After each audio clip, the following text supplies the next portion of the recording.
J'espère que vous êtes en forme où que vous soyez et bienvenue comme d'habitude à la maison dans mon petit bureau. Pour ce point média, c'est l'épisode 168 sur YouTube. Que s'est-il passé durant ces 24 heures qui ont fait que le président Laporta a changé de décision? On nous l'explique en page intérieure, on va ouvrir cette presse internationale. Je maintiens mon opinion, les amis. Je vous avais annoncé ce week-end que Koeman ne serait plus l'entraîneur du Barça, et ce durant la trêve internationale, au sortir de la défaite face à l'Atlético Madrid. On en était tous convaincus avec les experts de l'actualité catalane, mais un seul homme a fini par décider. Le destin de Koeman était entre ses mains. C'est lui, le président Laporta, qui a fait fi également de son staff de direction. Pour preuve, on nous le rappelle dans les colonnes de Sport en mode confidentiel.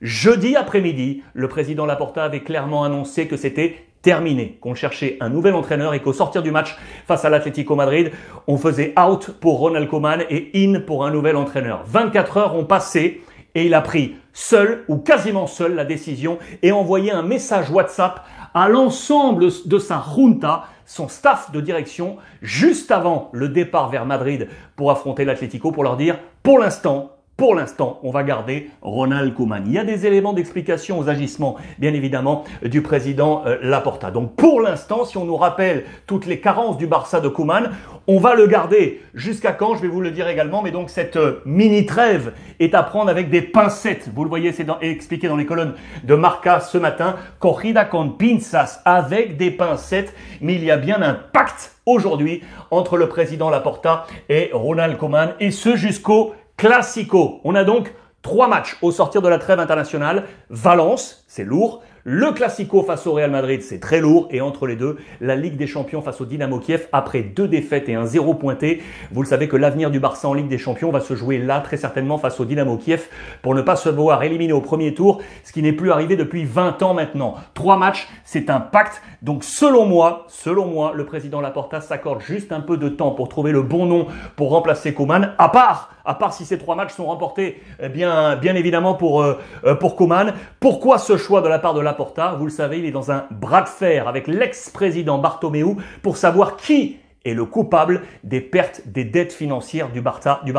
Il doit se concentrer sur cette bataille, le président Laporta. Donc il push pour l'instant ce sujet entraîneur. Voilà pourquoi il a pris cette décision. Koeman va pouvoir compter sur 5 renforts. Vous savez que la plus grosse carence du Barça, c'est la force offensive. Pourquoi? Parce que les principales armes offensives n'étaient pas là, blessées. Avec Dembélé, avec le Kun Agüero qui va être le premier à revenir, avec également Ansu Fati, et puis le petit Pedri, et puis défensivement l'un des capitaines, Jordi Alba. Ces 5 hommes seront 5 renforts pour Koeman durant la trêve, pour ces fameux 3 matchs. Voilà qui sera la décision de Laporta au sortir. Il est là, le président du Barça. Voilà qui est clair, je l'espère. Je maintiens mon opinion quant à dire que Laporta avait annoncé que Koeman était out, ça c'est sûr, mais seul, il a pris la décision de laisser du temps, le temps de garantir la santé économique ou son bras de fer avec le président, l'ex-président Bartomeu. Affaire à suivre. Dans le même temps, regardez la presse catalane, ça c'était ce matin. On n'est pas sur le Barça, on est sur le Real Madrid, parce que là on est en méthode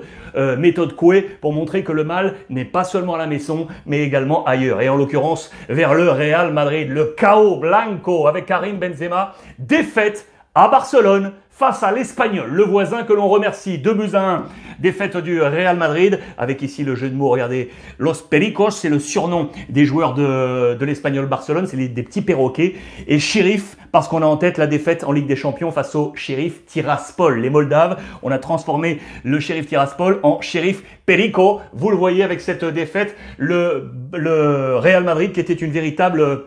C'est dur ça. Un coladero, une passoire. Une passoire, ça fait un petit moment, regardez.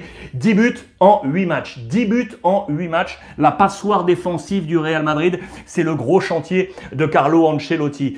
Mise à nu. L'Espagnol a mis à nu le Real Madrid avec toujours cette même photo de Karim Benzema. Alors on se demande si c'est un accident ou pas. Accident, c'est ce qu'on s'était dit lors du match de Ligue des Champions perdu face à Tiraspol. Mais là, 2 défaites de suite. 3 matchs sans victoire. Ça commence à moins ressembler à un accident. Dans les colonnes de AS, vous le voyez avec Vinicius en symbole de l'échec offensif. Et du coup, ce naufrage défensif est la première crise de Carlo Ancelotti. Première crise à Madrid de Carleto et le labyrinthe. Parce que vous le savez, notamment sur les postes de latéraux, avec les absences de Mendy, les absences également de Carvajal blessé, il a fallu reconstituer le schéma défensif. On pense à Nacho, on pense à Alaba, on pense à Militao. C'est un véritable labyrinthe pour Carlo Ancelotti pour trouver la bonne défense côté Real Madrid. Heureusement pour lui, devant, pour l'instant, avec Karim Benzema, ça tient. Sauf que il est tout seul. Benzema ne suffit pas. Vous le voyez face à un grand Espagnol. C'était dans les colonnes de Marca ce matin. Il est trop seul. Marca, As, le même titre. Karim est de nouveau tout seul. Karim est trop seul. Vous le voyez, 10 buts inscrits par Karim Benzema avec 9 en Liga plus 1 en Ligue des Champions. Très intéressant bien évidemment pour lui, mais il est trop seul. On nous dit que Hazard est plus remplaçant que jamais. On nous dit que Rodrigo n'arrive pas dans le dernier geste. On nous dit que Jovic reste également, lui, sans but inscrit. Et que dire de Vinicius ? Encore un jour plus, un jour moins. Pour l'instant, ces hommes n'arrivent pas à accompagner Karim Benzema sur le plan offensif. Cabé, qui est toujours Pichichi de la Liga avec ce 9e but donc inscrit devant Oyarzabal de la Real Sociedad, Vinicius son coéquipier, Danjuma que j'adore de Villarreal, Luis Suarez ou encore Falcao. Vous les voyez les notes du Real Madrid quand je vous parlais des carences défensives. Regardez, c'est des zéros pointés pour toute la défense. Lucas, Militao, Nacho, Alaba. La seule bonne note logique, elle est donc pour Karim Benzema. Je note les notes de l'Espagnol parce que ça m'intéresse. De bonnes notes ici avec le coach Moreno qui a été sacré coach de la semaine et la meilleure note, elle est là. MVP pour RDT pour Raúl de Tomás. J'adore cet attaquant, je voulais vous faire un petit zoom sur lui. Je l'adore réellement, c'est un super attaquant sur lequel pourrait compter le sélectionneur espagnol Luis Enrique. Logiquement, il est dans le 11, vous le voyez, type de cette semaine avec l'entraîneur de l'Espagnol, 0 joueur du Real Madrid. Et qu'est-ce qu'on peut noter également? 2 joueurs de l'Atlético. Ça, c'est intéressant, je les ai adorés. Thomas Lemar a été exceptionnel face au FC Barcelone.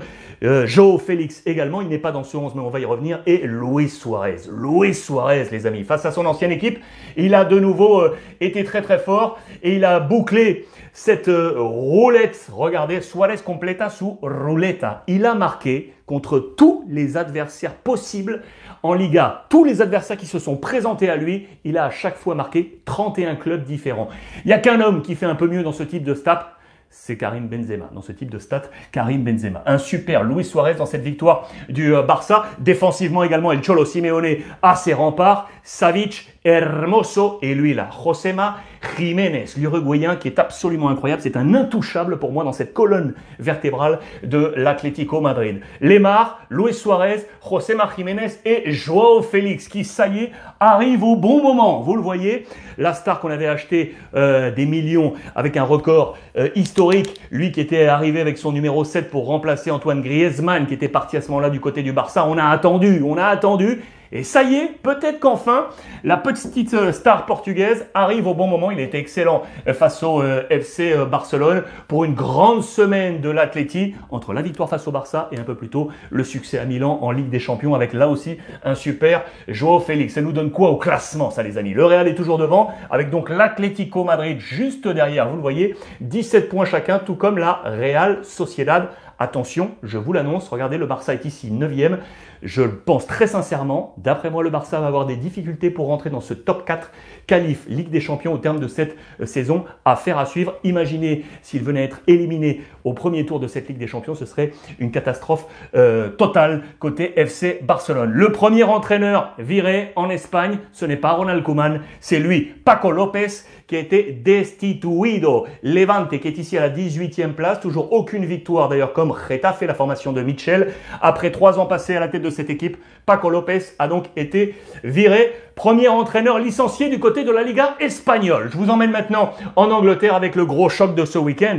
C'était entre Liverpool et Manchester City, bien évidemment en marge. Je voulais juste vous montrer ça. Ça, c'était la presse d'hier, mais je voulais vous la montrer parce que l'ami Jürgen Klopp a haussé le ton, a haussé passé la voix. Vous savez qu'en Angleterre, on parle beaucoup des problèmes sociaux et autres. Et là, on a parlé des fameux vaccins anti-Covid. Il s'est prononcé, le père Klopp, pour dire attention les amis, ceux qui ne veulent pas se faire vacciner, c'est comme prendre le volant avec de l'alcool. C'est un risque absolu. La liberté n'est pas là à se dire si on se vaccine ou pas. La liberté est ailleurs. C'est un cri très fort qu'a lâché Jürgen Klopp. C'était juste avant le match face à Manchester City. Ça a été un super match. Ça a été un super match. 2 buts partout entre les deux formations.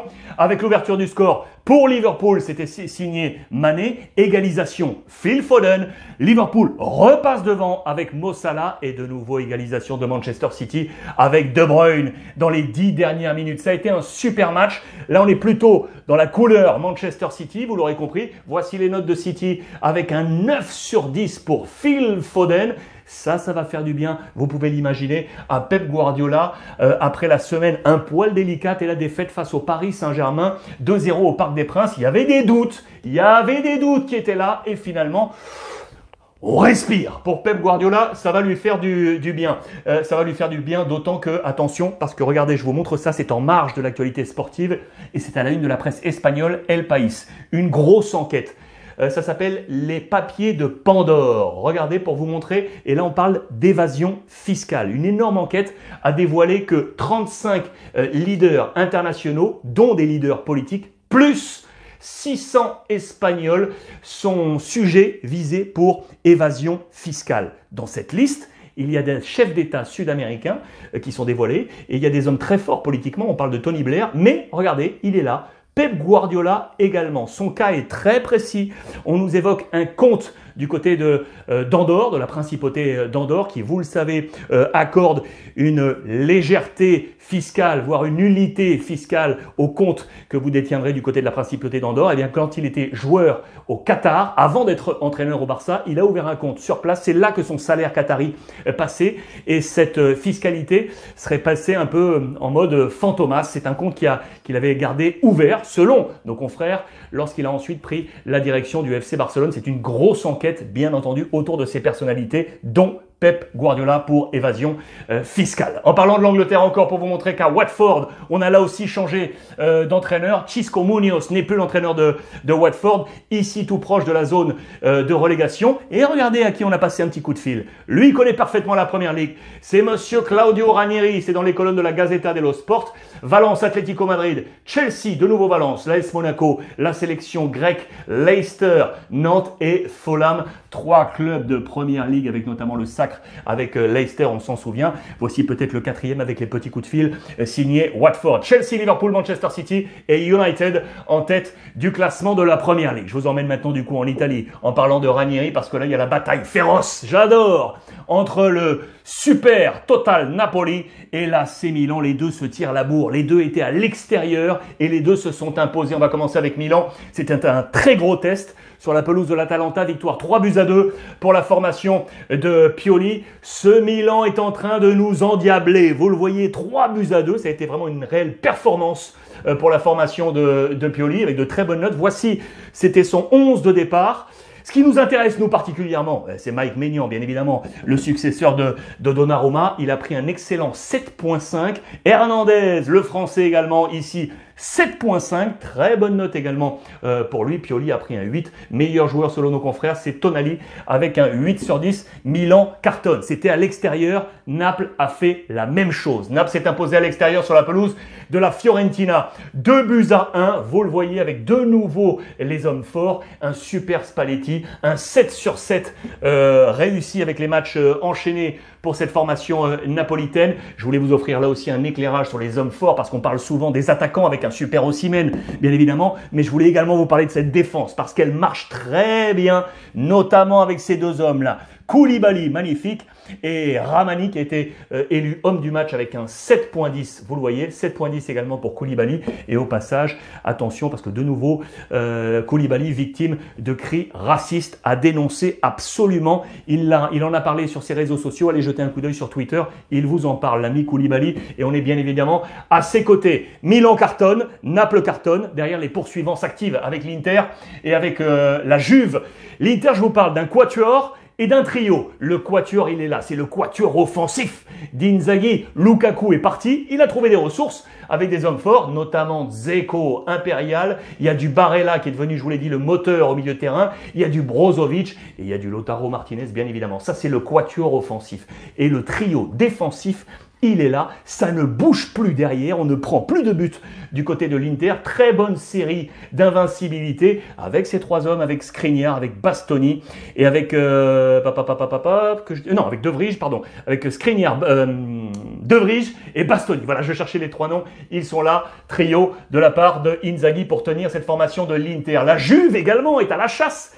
Et la Juve est en train de monter, les amis, progressivement. On est en train de monter en puissance du côté de la Juve, notamment avec Locatelli, l'homme de la victoire ce week-end, l'ex de Sassuolo. On nous donne les éléments de recette du moment avec un super Allegri qui est un spécialiste de ce type de pression et de remontée. Il est là. On parle des leaderships avec les joueurs comme Chiellini ou encore Keane, l'ossature de la sélection italienne. Elle est là, plutôt du côté de la Juve et ça marche. Et en parlant de Locatelli, il vit la meilleure vie qu'il a en ce moment puisqu'il est en train de se fiancer également. Ça réussit sur le terrain, ça réussit en dehors. La belle vie de l'ami Locatelli dans les colonnes, vous le voyez, de la Gazzetta dello Sport. Je file maintenant avec le Paris Saint-Germain qui était également à l'actu ce week-end.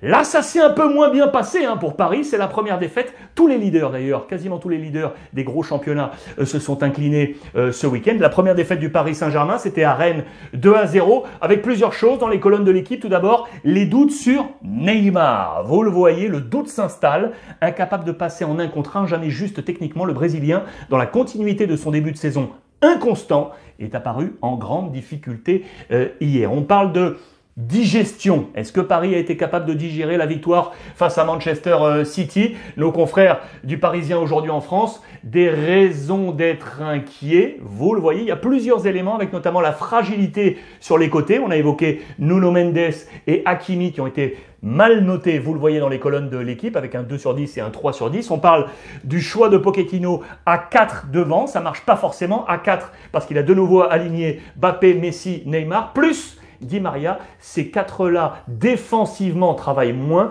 et c'est trop difficile, notamment pour les deux là. Gay et Verratti, c'était trop compliqué face à la force rennaise, vous l'aurez compris. Il va falloir revoir des choses pour Pochettino dans cet avenir du Paris Saint-Germain. On soulignera au passage la très belle performance du Stade Rennais, bien évidemment. Avant de refermer cette page média aujourd'hui, les amis, je voulais saluer un grand bonhomme. C'est un phénix, vous le savez. À jamais le boss. Bernard Tapie s'est donc éteint. À l'âge de 78 ans, il a fait la une de tous les canards, l'équipe et le Parisien aujourd'hui en France, le battant. Cette même photo qui a été reprise par nos confrères également de La Provence. Adieu, boss. On a bien évidemment une grosse pensée pour l'ensemble de sa famille et les siens. Je choisissais de terminer normalement, vous le savez, tous les jours avec le tweet du jour. Là, je me porte vers le tweet de son fils, Stéphane Tapie. Au revoir, mon phénix. Une douce et belle pensée pour l'ensemble de la famille de Bernard Tapie. Le boss s'en est allé. Les amis, merci à vous de nous avoir accompagnés.